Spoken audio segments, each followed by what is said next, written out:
What does Xi Jinping want? Written by Zhang Jie. Chapter 5 Reason Analysis, Situation Misjudgment and Totalitarian Personality. Why does Xi Jinping want to return to totalitarianism?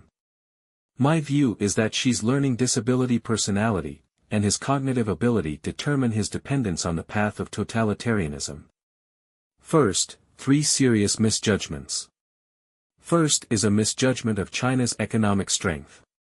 Xi Jinping's view of China's economic strength is too optimistic.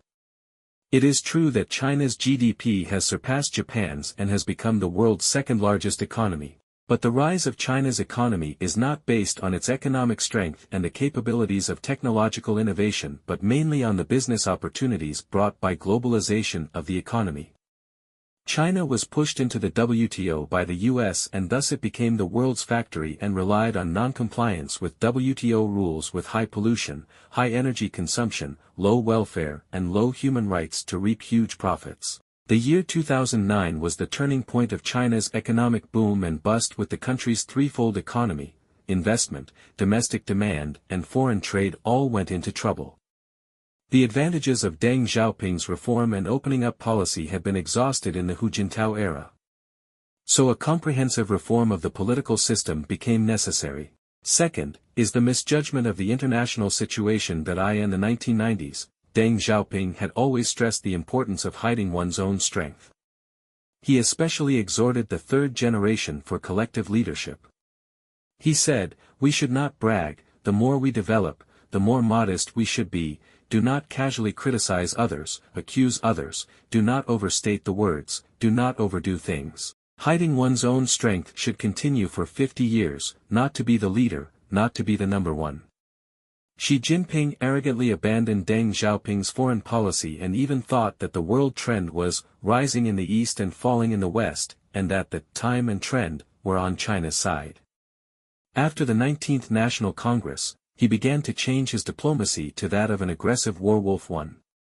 Third, is a misjudgment of public opinion. Xi Jinping does not know what the Chinese think and he thinks he can make the Chinese obey his leadership by brainwashing propaganda and rules, strict law, as long as the economy develops. But he does not know that the Chinese people are not what they used to be and have seen the world.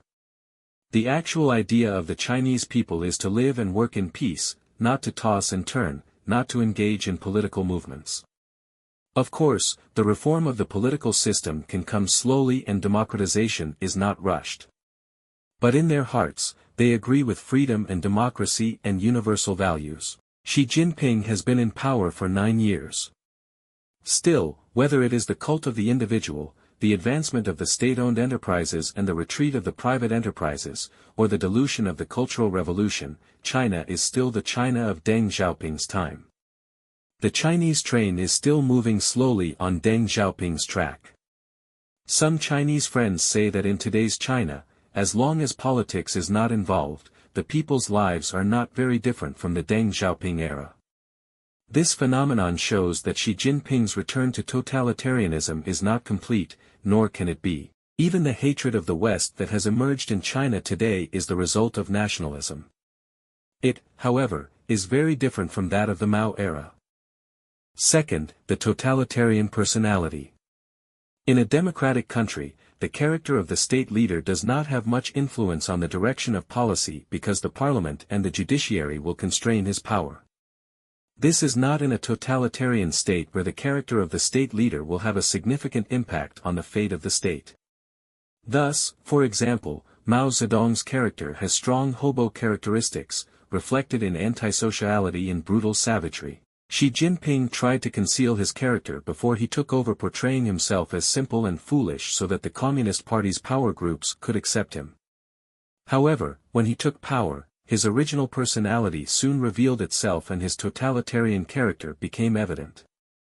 Gao Wenxian, the author of the book Zhou Enlai in later years, has pointed out that Xi's greatest characteristic trait, especially among the second Red generation, was his ability to keep a low profile.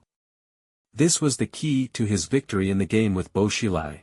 Xi appears to be benevolent, but in fact he has a deeply hidden mind. He is well versed in the official politics of the CCP, which stems from his family's experience as a child, where he witnessed the darkness and cruelty. This, coupled with his father's advice, has led to a deep understanding of the subtle rules. Xi is cold-blooded and brutal at heart, and once he gains power, he then dares to show his true personality, changes his face and makes the people suffer. In my opinion, Xi Jinping has the following characteristics. 1. Rude and brutal. When Xi Jinping met overseas Chinese in Mexico on February 11, 2009, he said, "Some foreigners who have nothing better to do after eating are pointing fingers at our affairs. China doesn't export revolution, it doesn't export hunger and poverty, and it doesn't toss you around, so what else is there to say?" Xi Jinping, who was vice president of the country at the time, issued such a statement during a visit abroad, reflecting his violent and brutal character. After Xi Jinping came to power, his characteristics were on full display. In the anti-corruption campaign he launched, more than 4 million officials have fallen so far. Once Xi decides to take action, he is ruthless and overbearing, regardless of the consequences. 2. Rigidity of thought. Why did Xi Jinping, who suffered persecution during the Cultural Revolution era, develop a fondness for Mao and his totalitarian line while disdaining his father's reformist ideas? Xi Jinping grew up during the Cultural Revolution era with a lack of formal education and a particular lack of understanding of modern Western civilization. Mao's totalitarian ideology profoundly influenced his values and shaped his totalitarian personality. The totalitarian personality determined his preference for dictatorship and aversion to freedom and democracy, human rights and the rule of law, and universal values. 3. Vanity and boasting. From 1998 to 2002, while working in Fujian, Xi Jinping attended an in-service doctoral program in Marxist theory and political education at Tsinghua University, while he did not actually attend the doctoral program but eventually obtained a doctorate in law from Tsinghua University. Xi Jinping is afraid of being looked down upon for his lack of knowledge, so he often recites book title lists in his speeches to show off his erudition and knowledge. He loves to quote scriptures in his speeches but often makes mistakes because he does not understand their meaning. Xi's imperfect knowledge and his vain personality have led to serious misinterpretations of China's history, the country's situation, the opinions of the people and the international situation. Xi Jinping does not understand economics, but he is headstrong and has strong self-opinion. The project is Xiong'an New Area is his head-scratching project. He identified the Xiong'an New Area as a national development zone and a 1,000-year project, at par with Shanghai Pudong and Shenzhen Economic Development Zone. But the project was not rigorously and scientifically justified and ignored its serious geographical shortcomings. Xi Jinping's good mindset is also reflected in his big spending of money on his foreign trips. 4. Narrow-minded. Xi Jinping served in Jingding County, Hebei Province, for more than 3 years from 1982 to 1985. His superior leader at that time was Gao Yang. Gao Yang, former minister of the Central Ministry of Chemical Industry, was then the first secretary of the CPC Hebei Provincial Committee. During that time, rumor has it that Shi Zhongshuan wrote a letter to Gao Yang suggesting that Xi Jinping be promoted to the Standing Committee of the Provincial Party Committee. But Gao Yang made the letter public at a meeting of provincial cadres and stated, "This is not in line with the party's policy and I am not prepared to do it." With no good political record but a handout for an official position, such a reputation and no hope for promotion made it impossible for Xi Jinping to stay in Hebei province. So Shi Zhongshuan went to Hu Yaobang privately and begged him. Later, Hu Yaobang placed Xi Jinping as deputy mayor of Xiamen, Fujian province. Before he left, she said goodbye to Gao Yang, who said, "You are a cadre under the control of the central government, you are free to come and go, so there is no need to say goodbye to me." His words were embarrassing to Xi Jinping.